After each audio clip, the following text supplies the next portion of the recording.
Welcome to the 99% Local Podcast.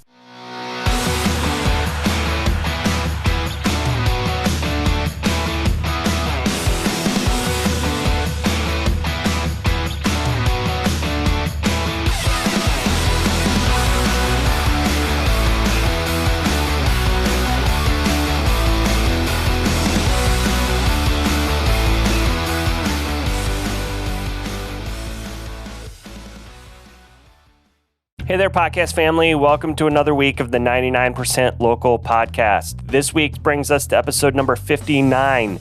Before I intro this week's guest, and even though I say it at the end of the podcast, could you do me a favor? If you like this podcast, could you go to whatever platform you're listening to this on and give me a rating? And then share this podcast with all of your friends. I would greatly appreciate it. If you're new to the podcast or have been a longtime listener, let me remind you of what this podcast is about. Each episode, me, your host, Chris Green, is bringing stories of Nashville and Middle Tennessee-based entrepreneurs, authors, musicians, artisans, and other creators. Everybody has a story, their own unique upbringing, and a passion for why they're doing what they're doing. I personally love the sense of community around Nashville and get my kicks from sharing these stories. This week, I am joined by Tyler Logel, otherwise known as the Nashville Bike Guy. Tyler is a bike courier serving downtown and midtown Nashville, but he's not just any bike courier. Tyler's story begins where many did when COVID-19 hit, and then he found a need in a niche market in downtown Nashville and became the hyperlocal delivery guy on a bike. Tyler wanted to show more people that this was an efficient and eco-friendly way to serve Nashville, not to mention super fun, while also creating hyperlocal connections that could lead to more work for bike couriers in Nashville. I'll let Tyler tell the rest of his story, and with that, let's get into this. Here's my conversation with Tyler Logel, Nashville Bike Guy. Well, hey, Tyler, thanks for doing this. I'm excited to have you on the podcast. Do you want to just give a little introduction of who you are, and then we'll dig into things? Yeah, sure. And first of all, thank you for having me on. I am kind of the main bicycle courier downtown, or one of the main bicycle couriers downtown. Certainly one of the only full-time bicycle couriers in Nashville. About, I would say, almost 2 years ago now, I, like many other people, lost my job due to the pandemic. Lost about everything that I had. And when everything started to open back up, I found work as a bike courier.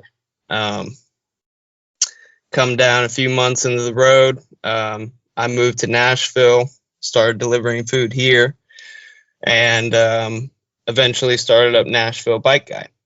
Yeah, so that's what caught my attention, always those taglines. And I actually came across you from Nashville Voyager, because they actually had me featured, I think, last year. So I saw you on there. I saw your story. I was like, I got to get this guy on. He's got probably an interesting story to tell, and a very unique, I guess, career, you'll call it. I mean, you ride a bike for a living. So right. Yeah, it's been a weird journey. I can definitely say that. Never in my life did I tell myself that I wanted to be a professional cyclist in any manner, let alone delivering food. But the pandemic, kind of forced a lot of us to find our passion in a weird way. And I was fortunate in that manner. Before the pandemic, I was a bookkeeper and kind of an office manager for a roofing contractor in Alabama. Worked in an office on salary, 40 plus hours a week, like a lot of people. And honestly, it killed me. And when the pandemic hit, I wasn't prepared. I was barely ready for taxes, let alone the closure of the entire United States. So it put me in quite a predicament. I spent a couple months in a commune in North Nashville, and that was how I kind of got acquainted with some of the folk up here. Made a lot of friends, a lot of connections, and eventually, when everything opened up, I decided to go to New Orleans just because I had family down there and I felt a little bit more secure. It was more open up than Nashville at the time. I'll be frank. Nashville was pretty locked down even for that summer. But New Orleans was fairly, the restaurant industry at least was booming. So I got a job down there at a 5-star restaurant. I rented out a room from my uncle in a townhome in uptown New Orleans. And I started, trying to get used to the hustle and bustle, I guess you would say, of the New Orleans restaurant business. It's extremely high pace. They're dealing with ridiculous amounts of volume. And overall, it was just kind of suffocating. And my uncle introduced me to bike courier work. It's pretty common down there in New Orleans. It's honestly impossible to get around in a car. Basically, I started delivering down there, and if anybody's been to New Orleans, they'll tell you that place has got some soul. And just riding a bike around there will make you fall in love with doing just about anything. The music, the culture, the food. Man, I had never eaten food like I did down in New Orleans, and being able to deliver for some pretty famous restaurants, going to famous places, it was a life-changing experience for me, even in the middle of the pandemic. But as time started going on, unfortunately, that town just got pounded by the pandemic, and it's taken a lot of beatings. But COVID has really done a number. And I decided to come back up to Nashville just because it was starting to open up more. I figured it was a much bigger metropolitan city, and it was bound to have more opportunities for bicycle couriers, right? Especially in a area as congested as downtown. So I moved here, and when I first started living here, I was staying at the Music City Hostel right off First Avenue. And that was in about September of 2020. So it's still kind of in the, middle of the pandemic. But Nashville was really starting to get back into that, action. They was trying to, Broadway was obviously ignoring everything. And there was some good opportunities. But it was an adjustment for sure. It was nothing like New Orleans. Nashville has hills. New Orleans doesn't have hills. That's one main difference that I had to get used to. And the opportunities were just nowhere. In New Orleans, there was probably 2 or 3 dozen bicycle couriers for DoorDash, Uber Eats, all these different services. I don't even think I heard of a Jimmy John's guy. But there was plenty of people out there who've been doing it forever. But in Nashville, I think I only know about 2 or 3 other guys who do it. And they're only doing it maybe part-time, if that. So it was pretty fascinating to me just coming into it, and a bit of a struggle. And I had to work around that, but I've definitely adjusted to it, and I found that there is a niche for it and definitely a demand for it. And that's kind of why I started Nashville Bike Guy, was to get that out there and to tell people, this is a really feasible option. And it does work in other major cities comparable to Nashville size and even smaller. But it's just not utilized. Yeah. So when was that you moved back? You said the middle of the pandemic, the last 2 years have flown by. And was that like still 2020? Yeah, so I lived in the hostel from September of 2020 to December of 2020. Actually, basically I lived there up until the Christmas bombing. Oh, wow. Yeah. Okay. Yeah, so the RV was actually parked 300 feet from where my room was. Thank God I was not in the hostel at the time. I was actually spending, Christmas morning at a friend's house a few miles away. Some of us were awake, and they said they heard the, kind of the aftershock, I guess you'd say. But I got a call from my roommate, and he's freaking out. He's saying that they're getting evacuated and put on a bus and going to the shelter, which I guess was probably Bridgestone.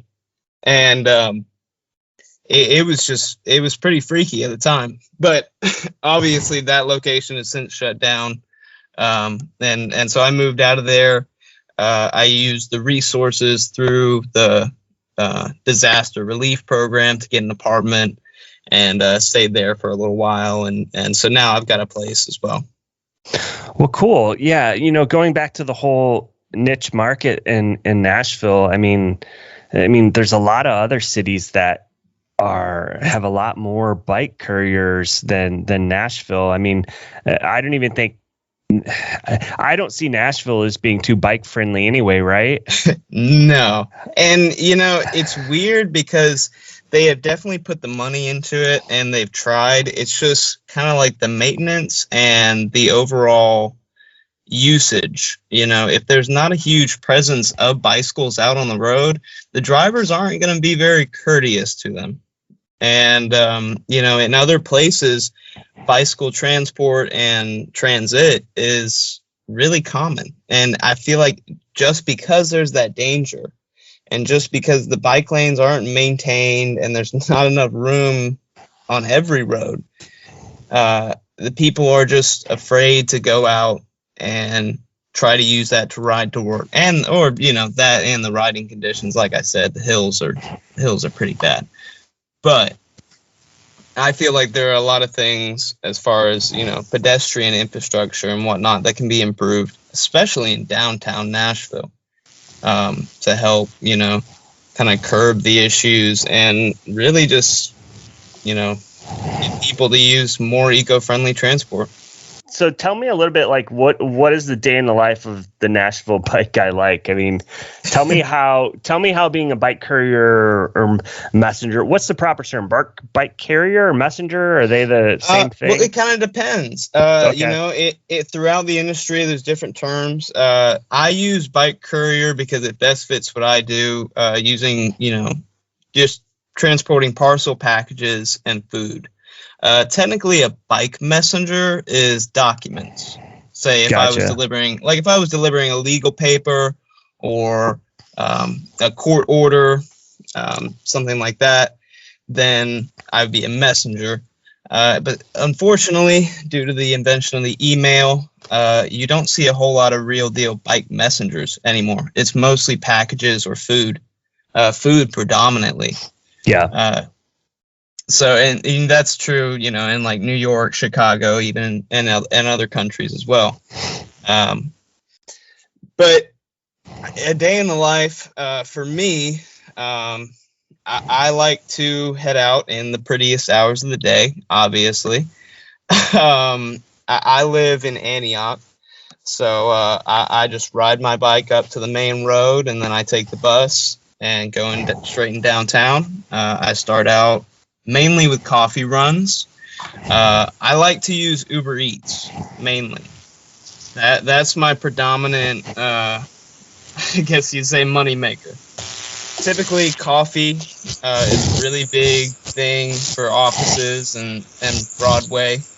People who are opening up the honky tonks and whatnot.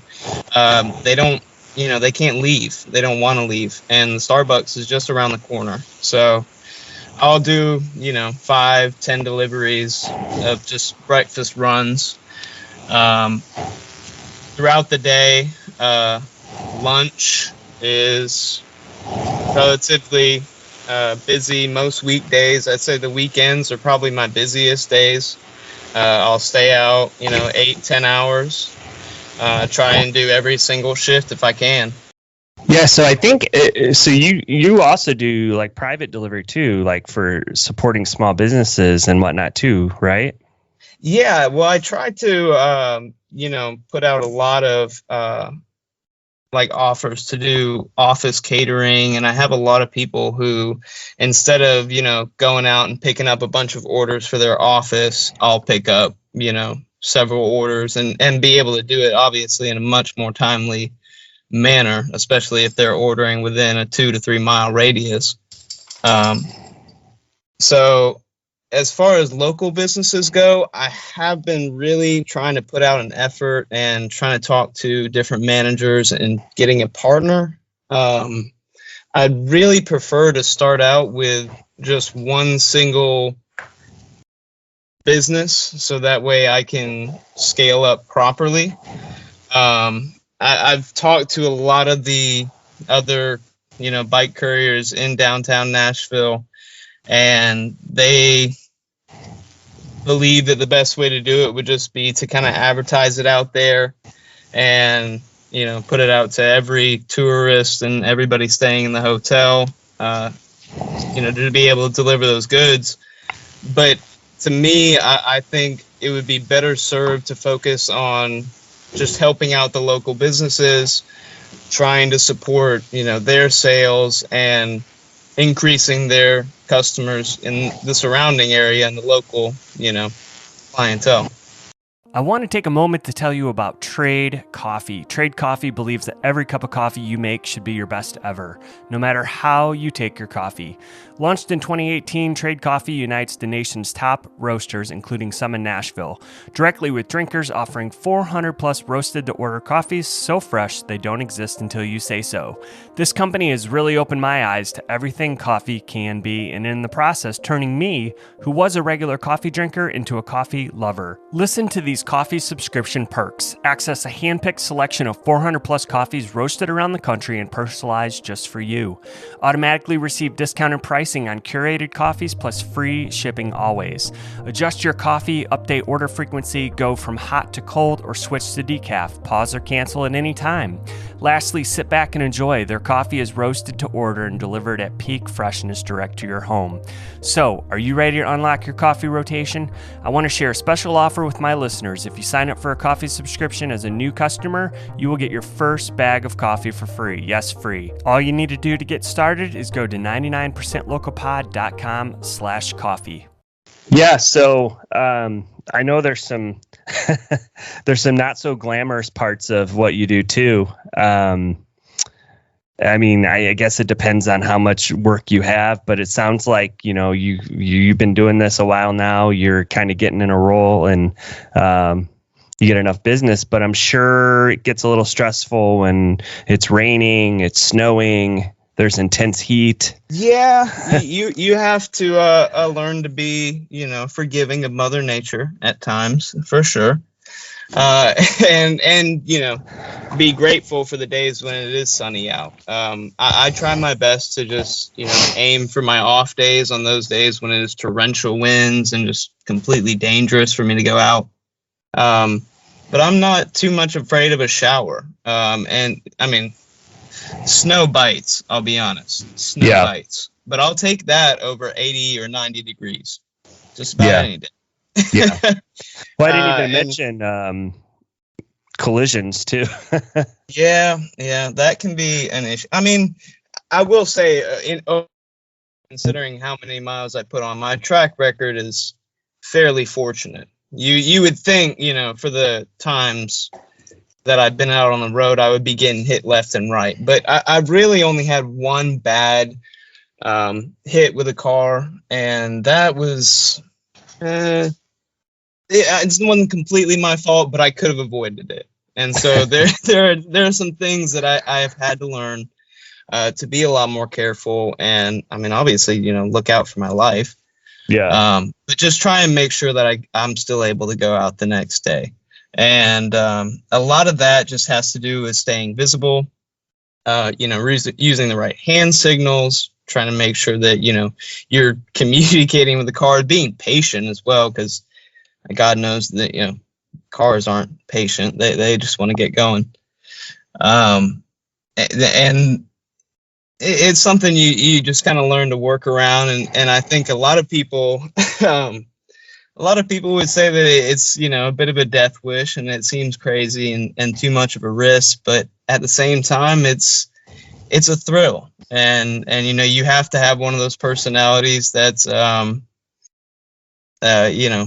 kind of enjoys that. It's somewhat of a street sport almost, in a sense. And that makes it fun.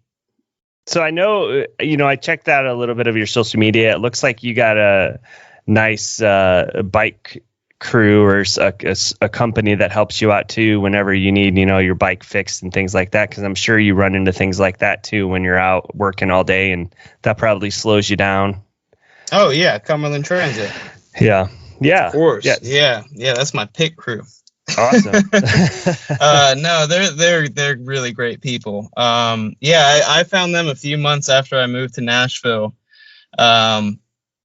And I've tried out a lot of the bike shops around here, and they're all really great. Greenfleet, Shelby, Halcyon. I'd recommend all of them. They got awesome mechanics and great people working there. But the overall feeling that Cumberland Transit gives me is like family, and they take care of me. They're pretty central to where I deliver for, so they're just a lot closer to where I am always. I can just pop in.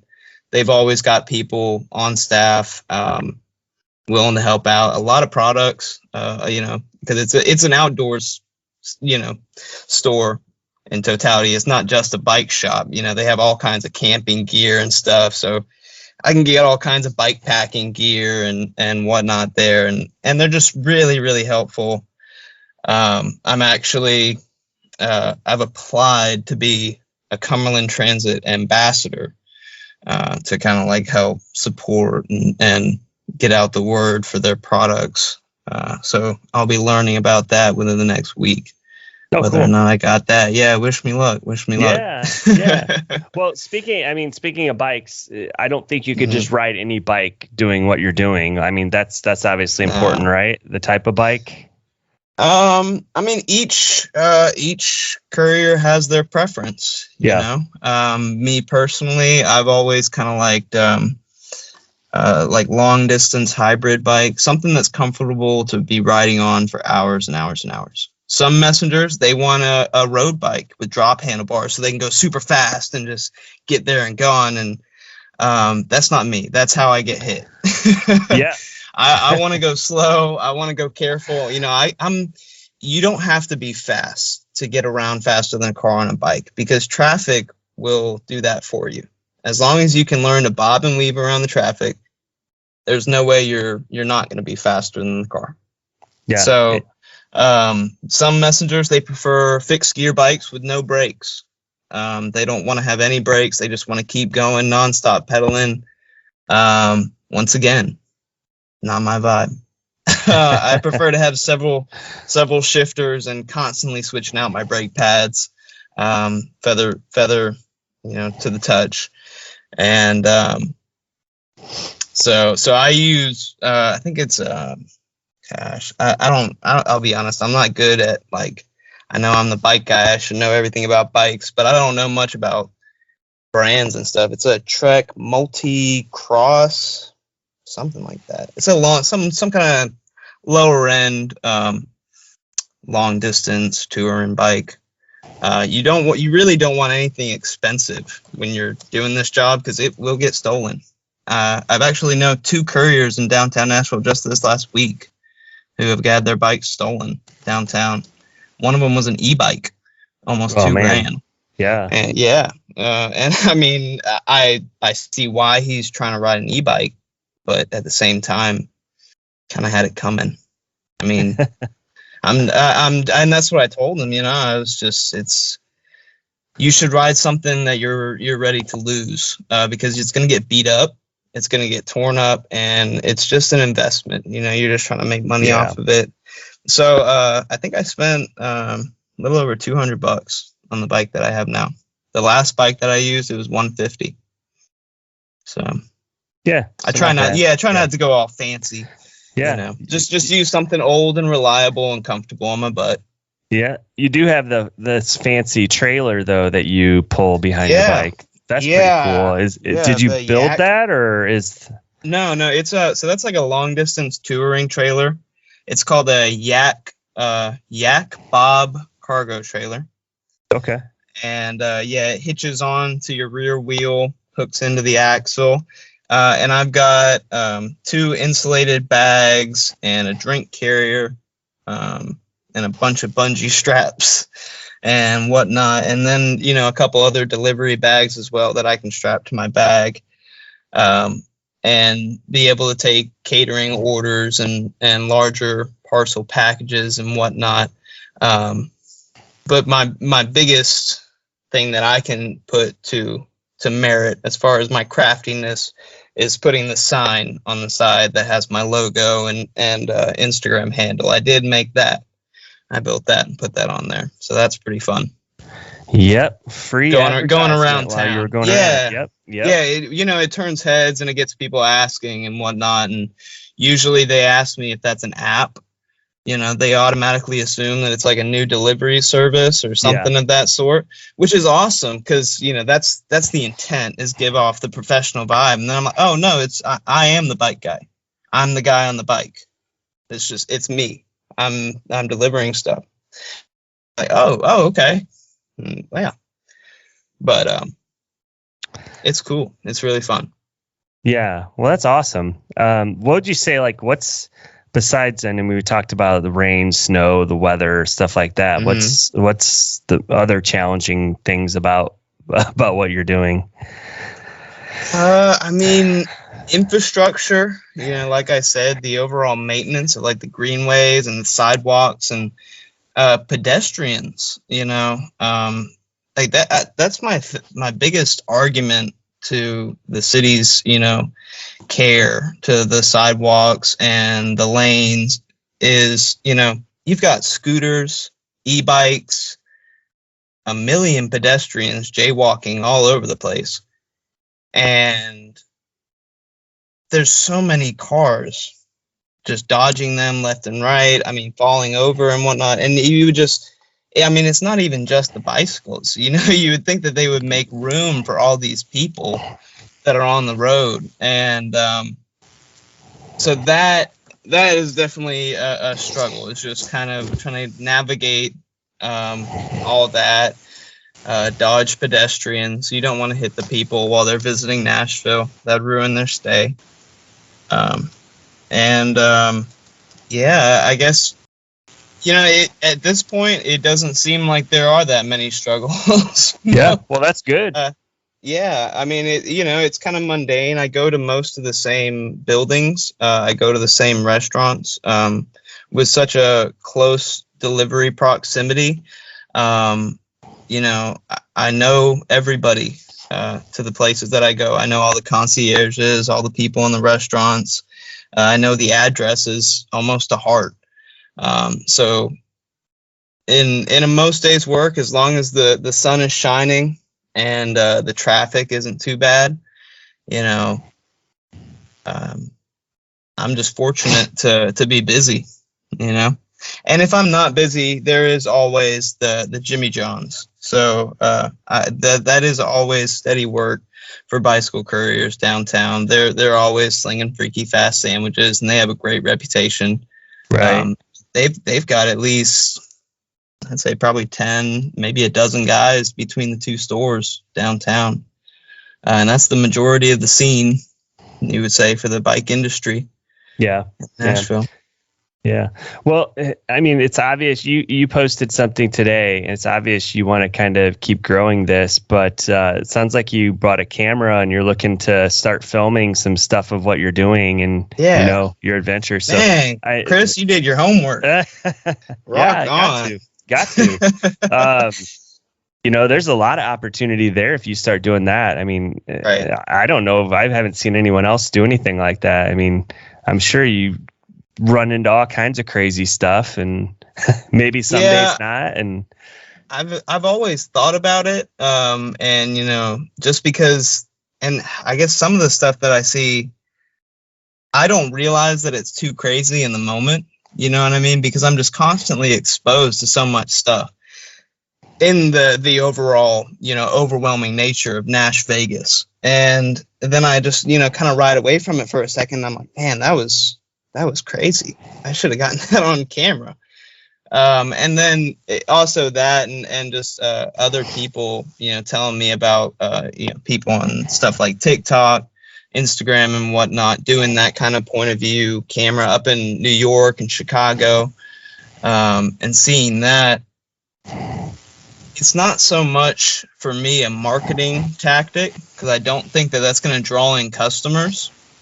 But for me, I feel like that's a great way of showing people, just Nashville and the, biking nature of it, and trying to kind of promote that activity to people, tell them that they should go out. And I'm not saying necessarily everybody should go out and deliver food, but hey, if you need a job, it's possible. Yep. Because, people ask me, other Uber drivers, other DoorDash drivers waiting inside with food, they ask me if I'm on a bicycle, and obviously, I'm not shy about it. I'm wearing a helmet and everything. Yeah, I am. And their first thing is, oh, I didn't know you could do that on a bike. I said, well, yeah, of course. You know how, the parking is atrocious down here. And it takes, 5 to 10 minutes just to get around to the parking garage, and then 5 to 10 minutes to get around to the parking garage to the apartment for the customer. Yep. And it's kind of just a routine thing that I explain to each one of them, and eventually by the end of it, they're just thinking, they're like, oh yeah, I can see how that would work out and help you. I'm like, yeah, makes sense. It's not completely crazy, but if I could understand, obviously, if you're not, physically able to do something like that at all. But if you're young, and hell, if you just like working outside, that's kind of my biggest thing to it. I just kind of like the adventurous part of it, riding around Nashville. It's a big, crazy city with a lot of culture. And when I'm not delivering, I'm just exploring. Yeah. Checking out the different corners and alleyways and stuff that's around. It's a really amazing place. It's kind of like a big amusement park. Yeah, it honestly is. Yep. Well, hey, cool. Let's get to wrapping up here. I don't want to take up too much more of your time. If you want anything else to add? No, not necessarily. Like you said, the camera will be getting set up here soon. So anybody should keep an eye out for that, and some more content coming out. Hopefully I'll be pushing out more like daily posts than every other week posts, and giving some more information to the people. Tyler, awesome. Nashville Bike Guy, saving the planet one delivery at a time. Thank you. Thank you for having me on, Chris. Yeah, I appreciate it, man. Before we go, how can listeners find you online? I think you're mainly on Instagram, right? Yeah, Instagram, TikTok, Facebook. You can also just reach out to me by email, tylerthebikeguy@gmail.com. I'm very responsive. I'm always around. Well, there you go. I really hope you enjoyed this episode. As always, thank you for listening. If you'd like to get a hold of me, I'd love to hear from you. You can email me directly at 99percentlocalpod@gmail.com. Or you can actually drop by the contact page on the website and send a voice message that may appear in a future episode. You can find the website at 99percentlocalpod.com. While you're there, make sure you catch up on all of those past episodes that you might have missed. If you'd like to support the show, you can do it in a few different ways. Please follow the podcast on Instagram and Facebook at 99percentlocalpod. Leave a review wherever you listen to the podcast. And the best thing you can possibly do is share the podcast with your friends who might want to check it out. Lastly, consider contributing to the podcast on a one-time or ongoing basis. All contributions that I receive, 10% of that goes to the Well Outreach Food Pantry in Spring Hill, Tennessee. Well, until next week, stay safe and be kind to those around you.